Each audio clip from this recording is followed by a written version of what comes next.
Perkenalkan, narasumber kita kali ini bernama Mas Bekti. Di sini Mas Bekti akan membagikan satu pengalaman horor dalam hidupnya. Pengalaman ini merupakan kali pertamanya dapat berinteraksi dengan sosok-sosok tak kasat mata. Juga merupakan pengalaman pertamanya ketika memutuskan untuk menjadi seorang driver mobil travel. Begini ceritanya. Sejak tahun 2015, Mas Bekti memutuskan untuk beralih profesi sebagai seorang driver sebuah mobil travel. Setelah namanya masuk dalam jajaran karyawan yang terkena PHK. Jarak 2 minggu setelah PHK, sepupunya yang bernama Mas Waluyo atau akrab disapa dengan nama Mas Uyo ini datang ke rumahnya sambil menawarkan sebuah pekerjaan. Momennya pas sekali. Kedatangan sepupunya ini seperti membawa angin segar dalam hidupnya. Sepupunya ini menawarkan pekerjaan sebagai seorang supir di travel yang baru saja dibentuk oleh sepupunya ini. Masih belum lama beroperasi, baru sekitar 1 tahunan. Dan sepupunya ini berniat menambah beberapa mobil travel karena tingginya peluang di waktu itu. Otomatis membutuhkan beberapa sopir baru. Kebetulan Mas Uyo ini tahu kalau Mas Bekti sedang menganggur. Makanya Mas Uyo mencoba menawarkan lowongan ini ke Mas Bekti. Siapa tahu berminat sebelum akhirnya dia membuka lowongan untuk orang luar. Jelas Mas Bekti tidak menolak kesempatan itu. Istrinya juga butuh biaya untuk lahiran yang kurang menghitung minggu. Akhirnya kedua orang itu mengatakan setuju. Lalu keesokan harinya Mas Bekti datang ke travel untuk ambil seragam sekalian pelatihan wajib selama 1 minggu. Supaya paham betul dengan tata cara menjadi supir travel. Sebuah pekerjaan awam yang belum pernah Mas Bekti kerjakan. Dia pernah menjadi supir dan mengantar orang keluar kota. Tapi masalahnya waktu itu memakai mobil biasa, bukan mobil travel dan jelas beda sekali tatanannya. Mulailah di hari pertama Mas Bekti training. So far, so good. Semua aman terkendali dan tak terasa Mas Bekti sudah menerima gaji pertamanya bekerja di bawah naungan travel sepupunya ini. Sampai hampir 2 bulan, Mas Bekti bekerja di situ. Sekitar pertengahan tahun 2015. Posisinya saat itu Mas Bekti sudah jalan 5 bulan bekerja. Mas Bekti itu benar-benar kerasan bekerja di travel sepupunya ini. Pada saat itu sepupunya mendapat orderan untuk mengantar rombongan pengantin ke sebuah daerah di Pulau Jawa. Tapi mohon maaf, aku tidak bisa menyebutkan nama daerah tersebut. Walaupun sebenarnya Mas Bekti menyebutkan secara jelas lokasinya di mana, guna menjaga kebaikan semua pihak. Lanjut ke cerita. Akhirnya job itu diterima oleh Mas Uyo dan dipasrahkan kepada Mas Bekti, supaya nanti Mas Bekti saja yang menjadi sopirnya, bersama dengan satu supir cadangan yang sekiranya sudah kompeten. Tak terasa hari yang dimaksud pun tiba. Sejak jam 4 subuh, Mas Bekti sudah standby di travel milik Mas Uyo. Dia sudah siapkan betul staminanya, dan bahkan sudah siap kopi di termos kecil.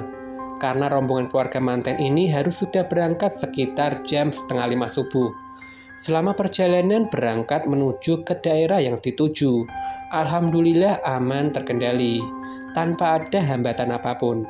Berhubung rombongan pengantin ini masih harus stay semalam di sana, jadi sore harinya Mas Bekti memutuskan untuk pulang. Besok baru mereka jemput lagi para rombongan ini sesuai jam yang sudah ditentukan. Toh lokasinya tidak jauh-jauh sekali dari posisi travelnya Mas Uyo, dan yang menyewa ya tetangga belakang rumah Mas Uyo sendiri. Setelah Mas Bekti istirahat sebentar di rumah pengantin, sekitar jam 5 sore, Mas Bekti dan satu supir cadangan pamit untuk balik dahulu. Mereka akan kembali ke lokasi besok siang jam 11, seperti yang sudah diminta. Pulanglah Mas Bekti ke kantor travel dengan kondisi tubuh yang benar-benar fresh. Akan tetapi ada salah satu dari anggota keluarga pengantin yang sebenarnya sudah memberi himbauan agar Mas Bekti tidak memaksakan pulang di sore itu. Apalagi sudah maghrib dan melewati sekitaran jembatan tersebut. Entah kenapa hal itu seperti sesuatu yang pamali bagi warga setempat. Katanya ben selamat, artinya biar selamat. Yang namanya Mas Bekti dan tidak percaya hal-hal seperti itu. Tetap dia terobos saja dan pulang. Benar tidak terjadi apa-apa selama perjalanan. Tapi entah kenapa ada perasaan tidak enak di hati Mas Bekti saat mengingat pesan dari orang yang berbicara seputaran pamali tersebut. Sedangkan temannya itu tidur di salah satu bangku tengah-tengah. Jadi yang terjaga di mobil travel itu cuma Mas Bekti. Dia coba tetap fokus menyetir, dan samar-samar sudah mulai terdengar azan maghrib. Sedangkan dari kejauhan sudah nampak sebuah jembatan yang dimaksud oleh pihak keluarga tadi. Waduh, itu jembatannya. Gimana ini? Harusnya aku tidak lewat sini tadi. Harusnya aku mutar. Tidak apa-apa jauh daripada kepikiran. Aku yang ngapain tiba-tiba nyetir ke arah sini. Gumam Mas Bekti seorang diri, masih dalam posisi fokus menyetir. Daripada mikir aneh-aneh, Mas Bekti pun bersikir sebanyak mungkin di dalam hati sembari membunyikan klakson 3 kali. Biasanya orang-orang kalau lewat tempat-tempat aneh suka membunyikan klakson.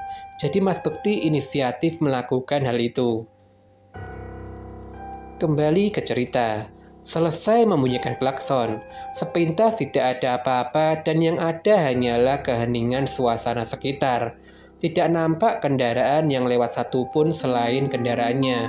Mas Bekti hendak membuka jendela untuk merokok saking takutnya karena saking sepinya. Dia melewati jalan tersebut sambil diiringi suara azan maghrib yang berkumandang. Dengan harapan suara azan itu bisa menjadi pelindung dan penenang selama dia melewati jalanan sekitar. Benar, dia sedikit lebih tenang dan nampaknya semua berjalan baik-baik saja. Mas Bekti terus berjalan tanpa berhenti sedikit pun.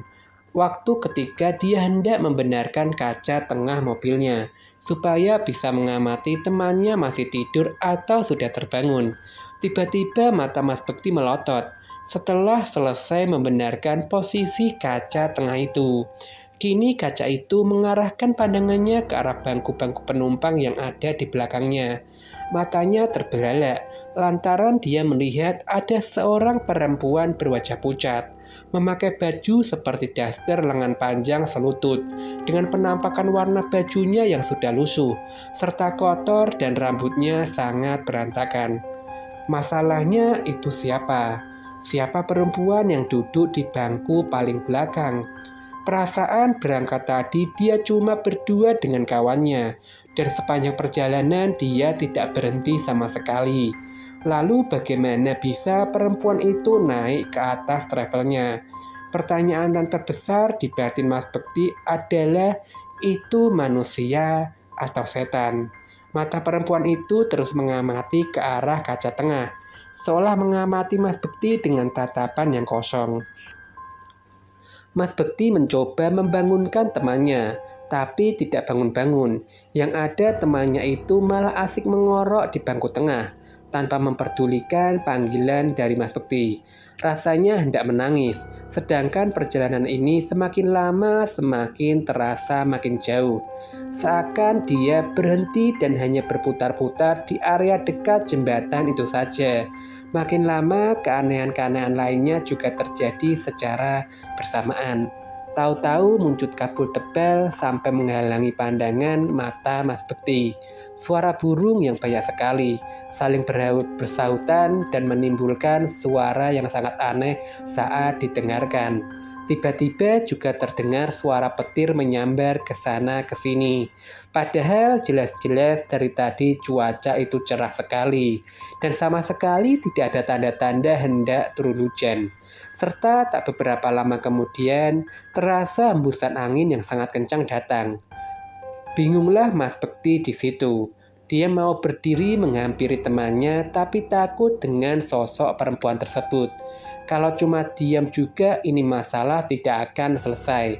Dia juga sudah coba berpikir, apa mungkin ada kesalahan yang dia lakukan saat melintasi jalanan itu? Sepertinya tidak ada, selain memang dia nekat untuk tetap melewati jalanan itu, walau sebelumnya dia sudah dilarang. Sosok perempuan di bangku belakang itu masih terus memandang ke arahnya. Kini tatapannya melotot sangat tajam. Sedangkan awan semakin lama sudah mulai tampak gelap. Dia bingung harus berbuat apa. Seketika dia melihat ada botol mineral di sampingnya. Dia berinisiatif untuk mengambil botol itu, lalu dilempar ke arah temannya tanpa harus menoleh ke arah belakang.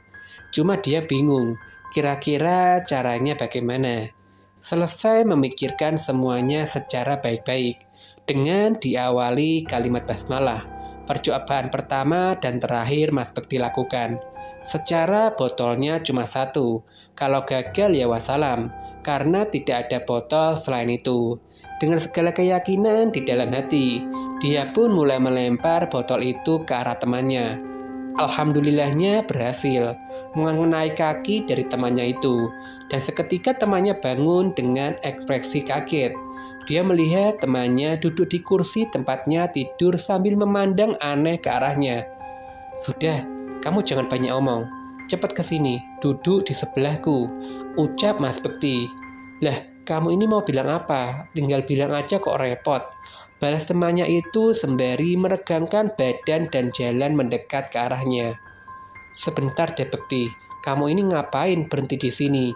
sambung temannya ini. Mas Bekti tidak menjawab dan hanya menggerakkan kepala temannya ke arah kaca spion tengah. Sama seperti Mas Bekti, temannya ini kaget bukan main ketika melihat ada seorang perempuan duduk di bangku kursi paling belakang. Tatapannya masih melotot dan kian tajam. "Kamu ini bawa penumpang siapa?" "Manusia kan itu?" tanya temannya ini sambil merinding.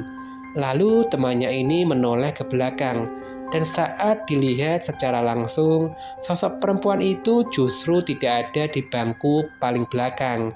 Temannya kembali menoleh ke arah kaca, tapi perempuan itu masih ada di sana. Si Mas ini kembali menoleh ke belakang, tapi sosok ini tidak ada lagi di tempatnya. Dia langsung ngomong ke Mas Bekti, kenapa ketika dilihat langsung sosok itu tidak kelihatan. Sedangkan ketika dilihat melalui spion tengah, sosok itu jelas terlihat. Otomatis mendengar itu, Mas Bekti ikut menoleh ke belakang untuk memastikan apa yang diucapkan temannya ini benar atau tidak. Ternyata benar.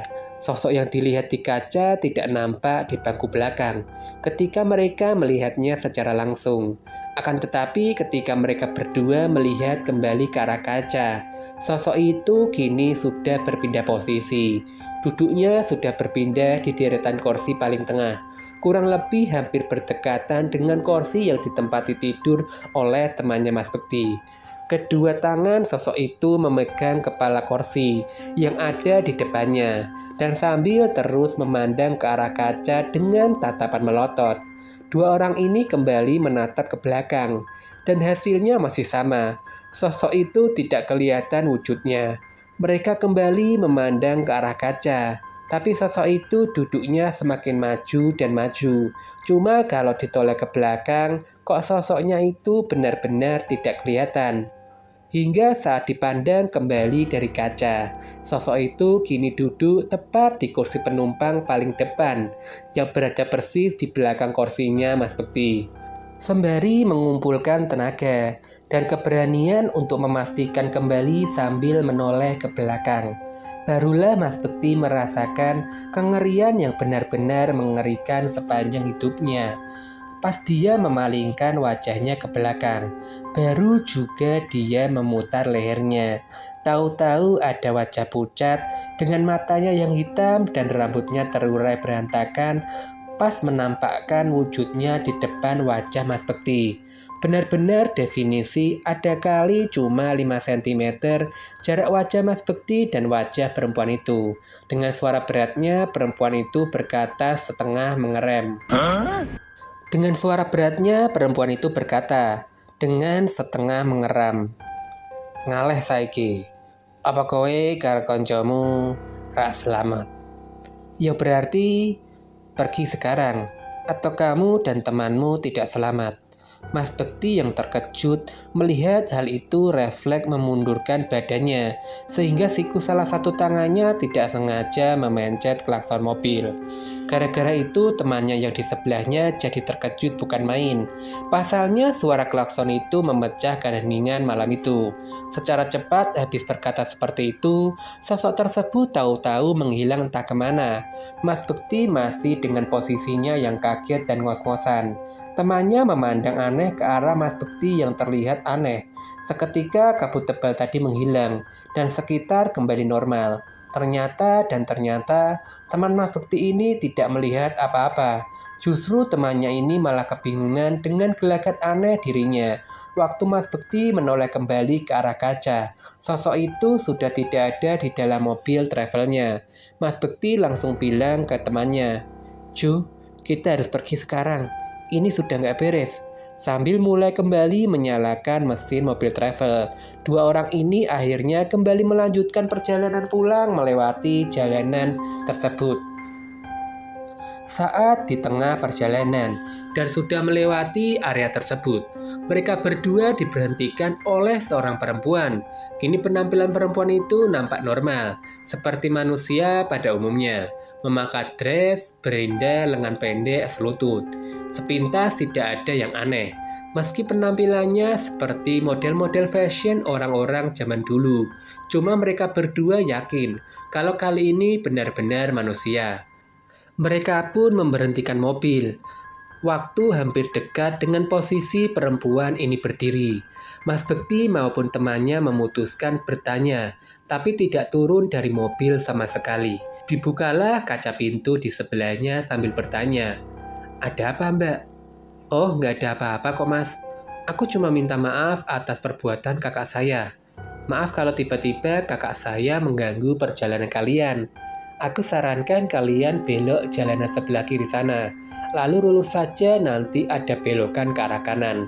Lah masnya nanti ikutin saja jalur itu. Nanti sekitar 20 menit kemudian mas sudah tiba di jalanan besar." Jelas perempuan manis itu. Sedangkan Mas Bekti maupun temannya pandangannya fokus ke arah yang ditunjuk oleh si perempuan yang entah siapa namanya. Pada saat Mas Bekti sudah paham dengan penjelasan si mbak ini dan menoleh kembali ke arah posisi mbaknya untuk berterima kasih. Tahu-tahu si mbak yang di pinggir jalan ini sudah menghilang entah kemana perginya.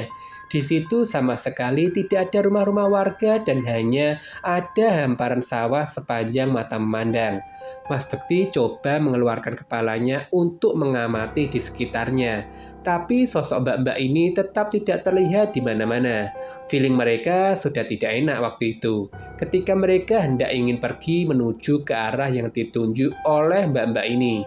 Tahu-tahu si mbak-mbak ini muncul lagi tapi dari arah sebelah kiri. Dengan penampilan yang pucat, rambutnya aut-autan dan bajunya kotor sekali. Lalu perempuan ini melambai ke arah mereka berdua sambil berkata, "Hati-hati di jalan ya mas." Lalu si mbak ini senyum ke mereka dengan tatapan mata yang sangat kosong sekali. Sebenarnya Mas Bekti sudah ketakutan, setengah mati di situ.